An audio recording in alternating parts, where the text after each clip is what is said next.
Aunty এতগুলো কিসের কাগজ? এতগুলো কিসের কাগজ? আমি ছোটবেলা থেকে যতগুলো পরীক্ষা দিছি সব প্রশ্ন এখানে আছে।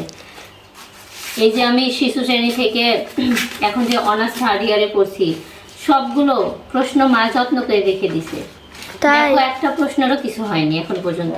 এই যে এখানে আছে প্রাইমারি স্কুলের, তারপরে হাই স্কুলের সবগুলো আছে, দেখো সব সুন্দর করে রেখে দিছিল।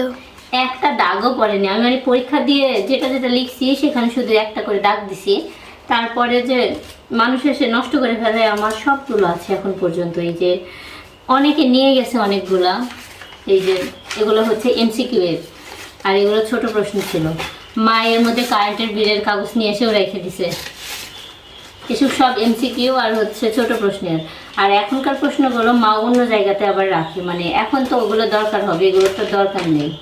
মাকে যে কতবার বলছি এগুলো সব হচ্ছে মানে বিক্রি করে দিও, নয়তো হচ্ছে পুরাই ফেলো।